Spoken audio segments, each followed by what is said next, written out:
Mr. Trump, you met with the Mexican president this week ahead of your immigration speech. I know in the past you've made it clear that the Mexico would pay for the wall, and he made it clear yesterday that wasn't going to happen. What do you have to say to that? Oh, it'll happen at the right time. It'll happen. I mean, this is just the beginning of a negotiation.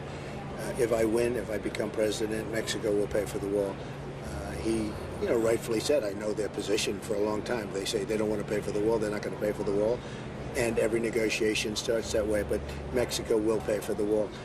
If you look at what's going on with Mexico, we have a tremendous trade deficit with Mexico. Tremendous trade deficit.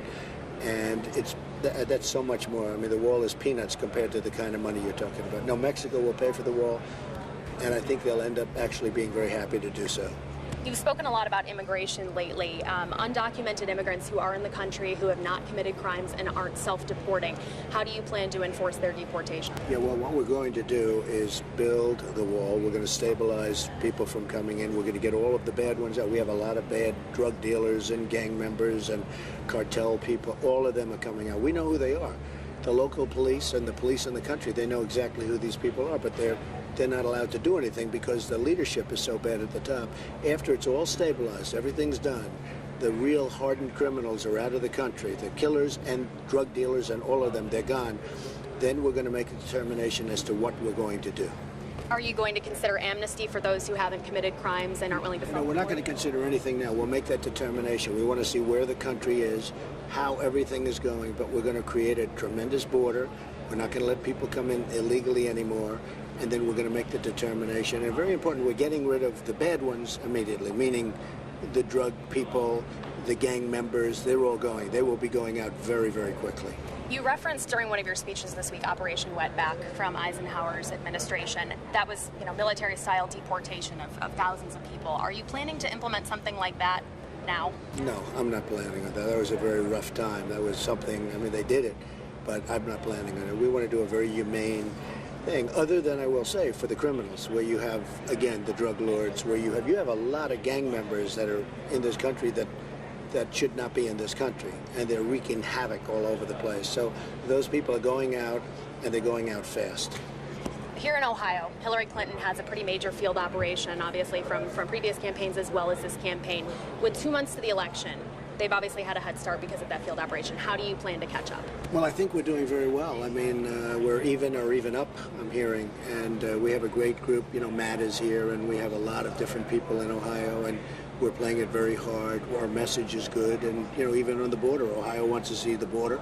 Ohio wants to see drugs stopped. The drugs that you're talking about in your previous question, they're coming right from the southern border. When I'm president, they're not going to be able to come through. Between the wall and the Border Patrol agents who endorsed me, 15,000 more than that, Border Patrol agents endorsed me. And first time they've ever done it with a presidential candidate.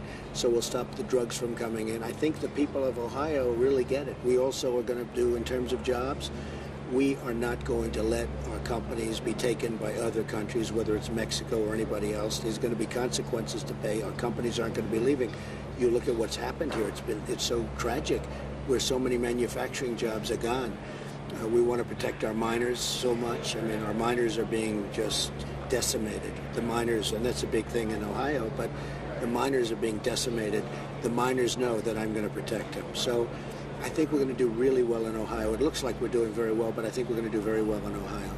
When it comes to manufacturing, I know even with your own clothing line in the past, you've referenced that you want manufacturing jobs to stay here in America. Some of your clothing line has been made out of the country. How do you explain that to people who want to see things made here? Because other countries, China and others, devalue their currency so much that it makes it impossible to have product made in this country. And I say it all the time. Nobody's telling me that. I use it in speeches. I say, we have a big line of clothing. We have to go out with a line, and we go out and price it. And very rarely do you even get bids from this country because they've so devalued their currencies that it makes it impossible for our countries to compete, for our companies to compete. So our companies can't go out and can't compete. And by the way, whether it's clothing or whether it's steel, whether it's so many other things. Look at what they're doing with steel. They're dumping steel all over Ohio and other states, and they're making it very hard for the steel people to, and the steel workers are going to get killed. Look at the numbers compared to what it used to be. So we have to be very firm with these countries, including China, which is the #1 abuser, And there is a way of doing it that will bring our jobs. I'll tell you what, we have to get our jobs back because our jobs are being taken like it's candy from a baby, and we can't allow that to happen. And it's happening with Ohio, and it's happening with almost every state, and we will change it. Here in Ohio, obviously one of the crucial states for this presidential election. Throughout this campaign, you and John Kasich have not exactly gotten along. At this point, he still hasn't endorsed you. How do you plan to get him on board before the election? And at this point, do you even want his help? Well, look, I'm disappointed. To be honest with you, we're doing so well. The message is so good. Even if you just said Supreme Court judges, because, you know, the justices of the Supreme Court, the next president's going to pick potentially many of them. It could be as much as 5, probably 3 or 4, but it could be as much as 5. It's vital that the right person becomes president. That's such an important decision. Then you're talking about the depleted military and taking care of the vets. So there are so many things. So I'm disappointed, and you know, we had a rough primary together, and I came out and did well, and I'm disappointed. I'd love to have his support, but maybe I won't get it. Is that it? Okay. Okay. Thank you for your time, Mr. Trump. Great job. Appreciate it.